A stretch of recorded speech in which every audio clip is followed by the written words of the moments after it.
Brazil in the cut. We're the Insider, sponsored by Jiffy Lube. All right. The Kings are finally doing stuff, and we're going to try and make sense of it today because the NBA hit the crazy button this morning. If you're watching on YouTube and Twitch or watching on YouTube, please hit the thumbs up. We would appreciate you immensely for doing that. And subscribe to the channel if you don't. We're on here every single day, Monday through Friday. James and I, 10 a.m. to noon. D-Lo and Casey, noon to 4. We don't change stream. It's just all the same thing. So come hang out with us each and every day as we talk sports, Kings, Niners, Giants, Raiders, A's, whatever's going on. We got you. If you're listening on 1320 AM and 98.5 FM HD2, good morning. We appreciate you. If you're listening on the free Odyssey app, thank you. Hello. If you don't have the free Odyssey app, download that. Search ESPN 1320, and you can listen to our station live anywhere around the world. Take us with you. Anyways. There you go. So I don't even know where to start. Matt, friend of the program, Matt Moore, HP Basketball on Twitter, Hardwood Paroxysm. Yep. Said, I don't even know where to begin writing. And that's exactly how I kind of feel about this Kings stuff, because they've now agreed to sign Dennis Schroder to a 3-year, $45 million deal with the third year partially guaranteed. Yep. Jonas Valanciunas has been traded to the Denver Nuggets for Dario Saric and a salary dump. Mm-hmm. And now we're sitting here with Dennis Schroder still being the most substantial thing the Kings have done. And I think where, I saw Kenny talking about this last night on Twitter, how people need to relax. And, you're saying today, like, God, people are so angry. I think it's just the uncertainty of what is this? Yeah. What is this? Are they trying this year? Are they in a quote unquote gap year? They're not tearing it down. They're clearly not going to tank. I think the frustration is, and where my frustration lies, is there's no path here. There's no clear direction here. This is get a point guard. All right, you got him. Yeah, I mean, like, look, help me. The salary cap is $155 million, and the luxury tax is 188 million. First apron is like 198 million.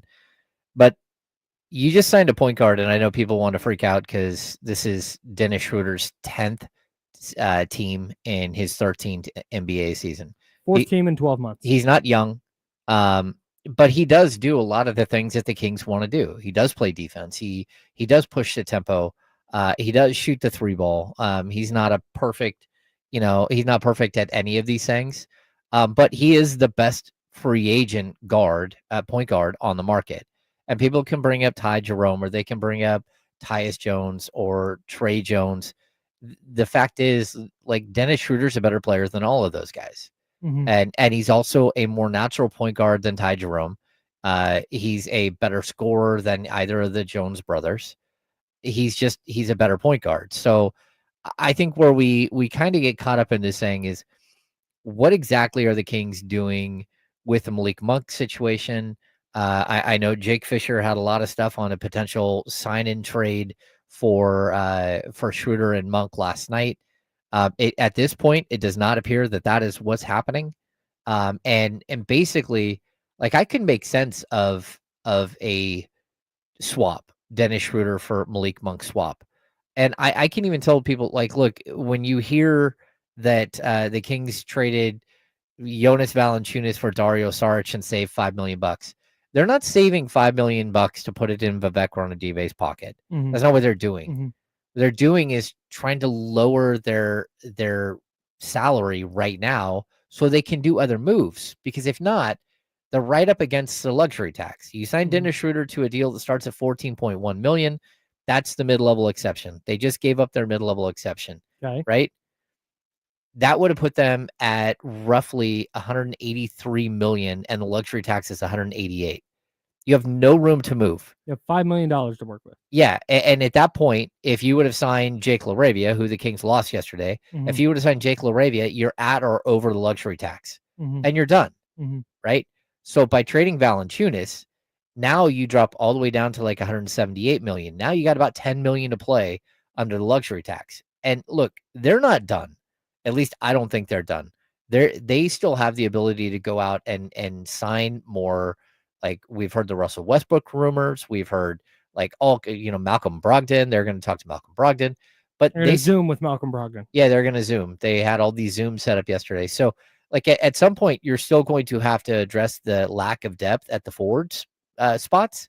You still have DeMar DeRozan and Neek as your only small forwards. You have Keegan Murray as your only true power forward. You can put Dario Saric in that, but let's be honest, Dario Saric is looking more and more like he's washed. I will hear a lot of things today. Like I said, I'm not in the place where it's like fire everybody, what a disaster, everything is awful. I'm not there. Yeah. Like I said, it's just the general. I expect there to be a very clear direction of like, oh, this is what they're doing. This is how this affects immediate. This is how this affects 2 and 3 years down the line. And it's looking more and more like this is this quote unquote gap year we keep talking about. Yeah, totally. This is, hey, we got some rough contracts to move. They'll be easier to move down the line. So we're just going to kind of do that. And that's fine. You're just not going to sell that to me. No. I'm not going to be okay with like, hey, the Kings are going to be like a 9 or 10 seed again this year. It's fine. Everything's cool. Like that's yucky. I don't want I'm not doing that. But what I won't be talked into is Dario Saric. Oh yeah. I'm sorry. I will. You can have the purplest glasses in the greater Sacramento region, and you're not going to be able to talk me into Dario Saric. No, that's fine. As a like option. Yeah, like 3 years ago, I would have loved to have had Dario Saric 4 years ago. But yeah, Dario Saric's career path has gone pretty much not the right direction. No, it's gone away. And like, look, they could buy out Dario Saric tomorrow and spread his $5 million contract, $5.4 million over 3 years. And so cost you $1.5 million. That's another $3 million they can free up in money to get closer, to just add more depth to this roster. I don't think at this point that the Kings are even close to done. And I can even explain people that were out there freaking out last night because of the Malik Monk thing. Yes. Like, look, if there was an opportunity for you to trade Malik Monk for Dennis Schroder, on paper, that doesn't sound great, right? Because it sounds bad. I said this last week, without any question, I believe that Malik Monk is a better basketball player than Dennis Schroder. You'd be trading a younger, better player for an older, worse player. Yeah. That's a really hard sell for me, man. I get it, but I would also say, like, Dennis Schroder is a true point guard where Malik Monk isn't. He is. I mean, that he plays the position. He has played the position. I'm perfectly fine with them going into the season with Schroder and Monk. I think that that's actually a really dynamic point guard pairing. It's not De'Aaron Fox. It's not going out and getting Ja Morant. But what it is you're going out and you're filling up the 48 minutes at that position with two guys that can really cook. And I'm okay with that. But the reason why you would have traded Malik Monk in a deal for Dennis Schroder is very specific. It would have been a sign and trade, which would have hard capped the team at 198 million, which they're not getting to anyways, right? But on top of that, it would have kept the mid-level exception. So the Kings would still have that $14.1 million that they can either trade, or they can trade for a player to come into that money, or they can go out and sign a player for that money. They would have had that as well as Dennis Schroder. So while you're losing Monk, you would have had the ability to go out and still continue to make moves. And it would have dropped their payroll all the way to like 163 million, which would have given them 25 million underneath the luxury tax and 35 million under the first apron. And where they would be hard capped. Right. As of right now, they're not hard capped. If this is a straight sign of Dennis Schroder to the mid-level exception, then they are not hard capped and they can continue to do business accordingly. But that doesn't mean that they have a bunch of money to go do stuff. What they do have is they still have the Kevin Huerter $16.8 million trade exception. They've got a couple other trade exceptions. I'm pretty sure that in this deal to move Dario Saric for Jonas Valanciunas, that they probably use a Chris Duarte a TPE, the traded player exception. But that thing was going to expire in like 3 days anyways, 5 days. Sure. Yeah. So like, look, they're tightrope walking right now. They're trying to piece together a team. trying to be competitive, which I know you can disagree with, but that's why Scott Perry was brought in here, not to tear it down, but to build something different in his image, while remaining competitive. While whether they remain competitive or not, that's a whole other story. Sure. Like, we don't know if they're going to remain competitive, but as of right now, if they just gave up their mid-level, they still have their biannual exception, a little over $5 million. They still have these trade exceptions, so they can go trade for somebody. They still have minimum contracts that they can sign for people. I just think that this might, as of right now, if again, Malik Monk is staying in Sacramento for right now, that does kind of extinguish any like chase of Russell Westbrook. It's uninspiring. No, I agree. All the names you're saying are so uninspiring. This idea that, yeah, you can go make a trade for with this trade exception. Like, all right, man. Like, I guess it sounds like you're just throwing, we're going to use the phrase Band-Aids again. Just, yeah, hey, here's some stuff. Look, we made moves. And I don't know, man. It just doesn't, we wanted a direction, right? We talked about, you need that point guard. You need a point guard to build around. Tyrese Halliburton, Shai Gilgeous-Alexander. Look what the freaking Hawks are doing around Trae Young this offseason. Yeah. Like, man, it is so much easier if you have that point guard to build around. You got to go find that guy. And then it's like, hey, here's Dennis Schroder. And call us in a couple of years. Just wait till we can get off these contracts. That's not a plan, dude. No, I get you. And I understand they inherited a mess. Like I said, I'm not fully in the what are they doing? Everything's terrible. But at the same time, I'm not going to be talked into, wow, hey, sunshine and rainbows, man. Look, they got a point guard. Like, at least they can finally now move on with their offseason, because apparently this was priority number one. Like, there's a Keon extension to do. You got a Keegan extension to do. Yeah. You got to figure all that out still. Well, I'd also tell you this. It does look like Scott Perry's looking at the next 2 years as like, how do I get through the next 2 years? How do I get through the final 97 million or whatever it is it's owed Zach LaVine? How do I get through the DeMar DeRozan 2 years remaining, whether it's 1 or 2 years, right? And if this is what I'm going to work with right now, I'm going to add Dennis Schroder to just get us through this 2-year window.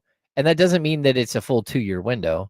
It could mean that at the trade deadline, somebody comes knocking and says, hey, we'll take DeMar DeRozan, and you make a move. Or, hey, we got a year and a half left of Zach LaVine. Somebody want to take on the contract. You make some move at the deadline. So what we're looking at is placeholders until they can figure out, the path forward. And the path forward, like here, it's not going to be easy. Like, one of the worst things that ever happened was that you allowed, and this is, again, this isn't even a knock on Zach LaVine, but when you take a starting point guard that you build a team around, you talk about the Trae Youngs, you talk about, Ja Morant, that Memphis is out there building around Ja Morant. All of these point guards that they build around, you had your point guard to build around, and you traded him for an overpriced shooting guard with a long history of not only not playing defense, but a long history of injury. Like, you traded for a bad contract. Yeah. Well, not only a bad contract, but a player at a position that realistically isn't that difficult to fill, that you already had multiples of. So when you did that, you unbalanced the roster so greatly that there's no way to really Totally. Everybody right now is on the other side of the boat trying to keep the thing from capsizing. Totally. Because you brought in a contract that doesn't make any sense. And that's just really, really difficult to recover from. And that's the job that Scott Perry accepted. No, and that's understood. I think where the other frustration comes in, because nothing you said is wrong. Like, I'm not disagreeing with you. But I think where the frustration comes in is they take this huge swing to acquire Domantas Sabonis, right? Like, you trade Tyrese Halliburton, who is a rising star, but you get Domantas Sabonis, and hey, this thing works. And then that was like the last major move they made. That was the last huge swing they took, and that was what, 3 years ago now? 4 years ago now? Yeah, 4 years ago. So I think when you're the Kings and you're like, man, it would take a huge swing to kind of get out of this. What's the big move that's coming? And you see Milwaukee waving Damian Lillard, and just eating $22 million a year for 5 years and saying, hey, we're going to do this, and then we're going to sign Miles Turner. And you see Denver able to get off Michael Porter Jr.'s contract for Cam Johnson and then sign Bruce Brown to the minimum. And what else did they do? And then acquire Jonas Valanciunas. Yeah. Like, you see all these teams do it. You see Atlanta doing all this stuff. You see Phoenix moving mountains to try and change their situation. And then the Kings are like, how about Dennis Schroder? Like, trust us. We're doing, like, it seems like every other team is able to function and maneuver and make this big swing. And for years with Monty McNair, we heard financial flexibility, patience, and we're going to wait and bide our time, and then we're going to strike. And it just never happened. And now it kind of feels like, hey, financial flexibility, we're going to wait and bide our time. It's, dog, that's a really hard sell given how the last 3 years. Yep, I agree. We got to step aside on the radio. We're going to play some commercials, and then we'll keep talking about this. We've got a ton of King stuff coming up. We got to get into the Milwaukee Bucks' insane moves. Denver looks awesome. Yep. Atlanta continues to win the offseason, which is kind of crazy. Houston winning the offseason. There is so much going on in the NBA, and we're going to cover all of it. And there's going to be news breaking throughout the day, so do not go anywhere. On ESPN 1320, this is The Insiders. We're sponsored by Jiffy Lube. Joe's over there. That's James. I'm Kyle. We're rocking with you until noon on Sacramento Sports Center. Thanks, Joe.